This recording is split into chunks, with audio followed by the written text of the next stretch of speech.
तीन दामाद की सास पार्ट 1। कावेरी जी के पति का देहांत हुए काफी वक्त हो गया था। कावेरी जी की 3 बेटियां थी, ईशा, मोहिनी और सुहाना। तीनों ही काफी होशियार और नौकरी करने वाली थी, लेकिन उन तीनों से कावेरी जी इतना प्यार करती थी कि उनकी शादी की उम्र होने पर भी उन्हें पराये घर भेजने का उनका मन ही नहीं हुआ। अरे तुम तीनों मेरे कलेजे का टुकड़ा हो। जब भी तुम्हारी शादी के बारे में सोचती हो ना, बड़ा डर लगता है। सही कहती हो मम्मी, हम भी आपसे बहुत प्यार करते हैं। हाँ, मम्मी पापा के जाने के बाद आप बिल्कुल अकेली हो गई हैं। और मम्मी, अगर हम तीनों शादी करके चले गए तो आपका ख्याल कौन रखेगा?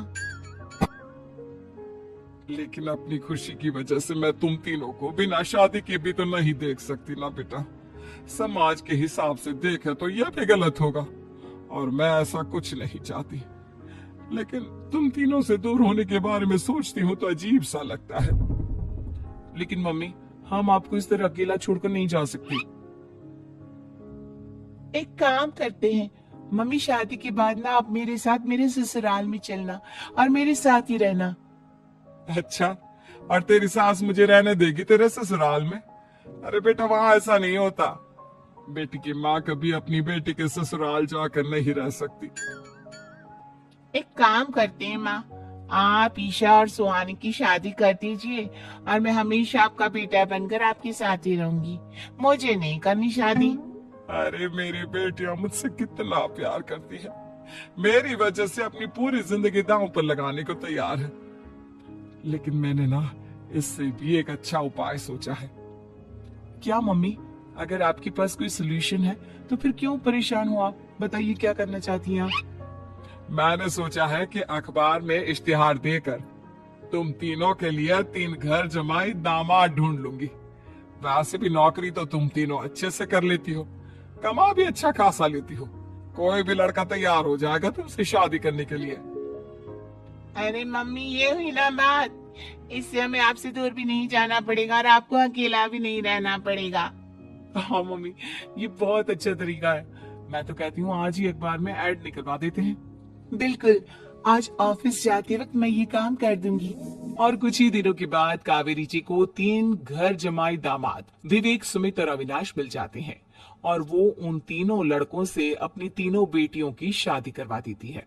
शादी के कुछ दिन के बाद, अरे अब शादी हो गई, छुट्टियां खत्म, तुम तीनों जाकर नौकरी करो, कुछ काम करो। अरे मम्मी जी, कमाल करती हैं आप। अब घर जमाए इसलिए थोड़ी ना बनाए कि हम बाहर जाकर नौकरी करें। मम्मी जी, मेरा तो घर जमाई बनने का मकसद ही यही था कि कमाने वाली बीवी मिल जाए। बाहर जाकर काम करने से तो मेरा दिल घबराता है। घर का कोई काम है तो बता दीजिए मुझे। अगर ऐसी बात है तो शाम का खाना बनाओ। मेरी बेटियां नौकरी से थकी हारी आती है, अब नौकरी नहीं कर सकते तो कोई बात नहीं, घर का काम करो तुम लोग। मैं तो घर का काम करने में बहुत खुश हूँ। बस ये बाहर धूप में निकलना, रास्ते में जाना, नौकरी करना, ये सब मुझसे नहीं होता। बिल्कुल ठीक कह रहा है सुमित। अरे गर्मी में, बारिश में, सर्दी में घर से निकलकर जाना और उधर बॉस की चिक चिक सुनना, इससे बढ़िया तो ये है कि मैं घर में झाड़ू पोछा कर लूं।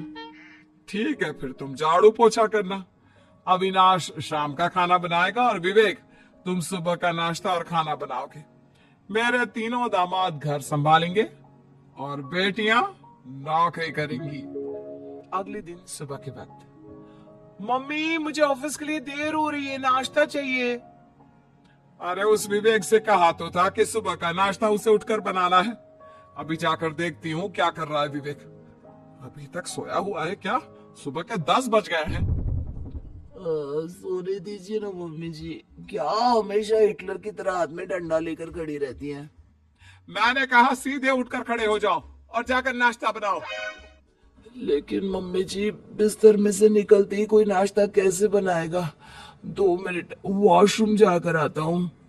बिल्कुल नहीं, सीधे रसोई में पहुंचो, मेरी बेटी को ऑफिस जाने में देर हो रही है। कुछ देर के बाद, हे भगवान, दोपहर के 12 बजे हैं लेकिन घर इतना गंदा पड़ा है।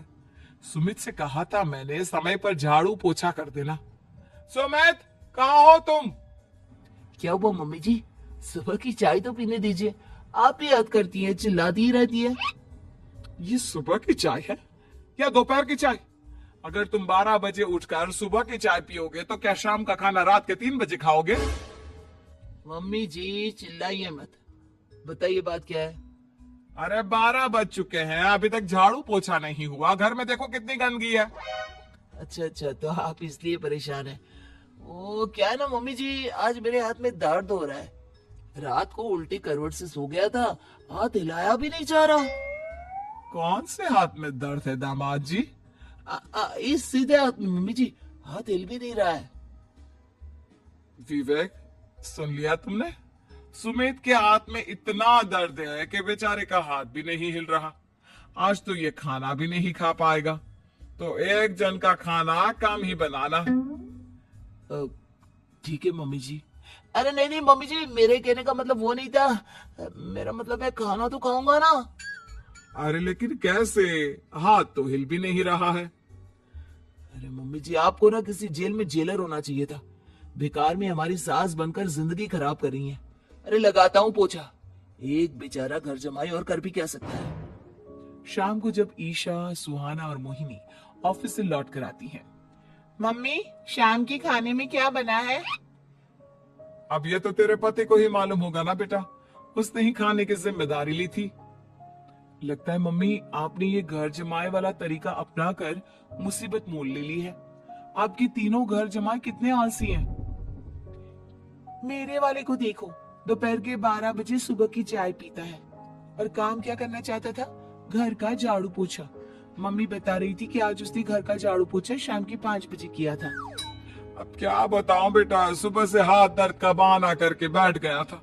कहता है हाथ में बहुत दर्द हो रहा है, हिला भी नहीं जा रहा। सब बहाने मम्मी, ये तीनों घर जमाए मिलकर ना बस बैठकर खाना खाना चाहते, काम धाम तो बिल्कुल नहीं करना चाहते। लेकिन ऐसे काम नहीं चलेगा ना, मुझे इन तीनों को सबक सिखाना ही पड़ेगा। अरे तो मम्मी आप हिटलर से कम है क्या? आपने जब हम तीनों को सबक सिखा सिखा कर इतना लायक बना दिया, तो इन तीनों नालायक दामाद को भी आप कुछ न कुछ तो बना ही देंगी। हाँ मम्मी, बस अपने अंदर के हिटलर को बाहर लाइए और अपनी तीनों दामादों को अच्छी तरह से सबक सिखाइए। रही बात आपकी बेटियों की, तो हम तीनों तो हमेशा से आपके साथ हैं। अरे लेकिन बेटा, इस काम के लिए तुम तीनों को मेहनत करनी पड़ेगी। कैसी मेहनत मम्मी? ऑफिस में तो वैसे ही बहुत मेहनत करते हैं हम तीनों। अरे प्रेग्नेंट हो जाओ, प्रेगनेंसी का बहाना बनाकर कह दो कि तुम तीनों ने नौकरी छोड़ दी है 2 साल के लिए, और जब घर में खाने के पैसे नहीं होंगे तो अपने आप काम पर जाएंगे ये तीनों। वाह मम्मी, क्या आइडिया दिया है। मैं तो कल ही जाकर कहने वाली हूँ कि मैं प्रेग्नेंट हो गई हूँ। फिर देखना कैसे मेरा पति अविनाश भाग भाग कर काम पर लग जाएगा। और फिर 2 दिन के बाद, सुमित मैं ना प्रेग्नेंट हूँ और इसलिए अगले 2 साल के लिए मैंने अपनी जॉब छोड़ने का फैसला ले लिया है। विवेक, पापा बनने वाले हो तुम। अब से ना तुम्हें ऑफिस जाना होगा, क्योंकि मैं तो 2 साल के लिए छुट्टी पर चली गई हूँ। अविनाश, अब तुम्हें जिम्मेदारी संभाल लेनी चाहिए, वरना ये घर कैसे चलेगा। हम दोनों मम्मी पापा बनने वाले हैं। लेकिन कावेरी के तीनों आलसी दामादों पर अपनी बीवियों की बात का कोई असर नहीं हुआ। धीरे धीरे कावेरी जी को चिंता होने लगी, क्योंकि उनके प्लान के हिसाब से तीनों बेटियों ने ऑफिस जाना बंद कर दिया था। आखिर क्या तरीका अपनाएंगी कावेरी अपने आलसी दामादों को काम करना सिखाने के लिए? जानने के लिए सुनिए इस कहानी का पार्ट 2।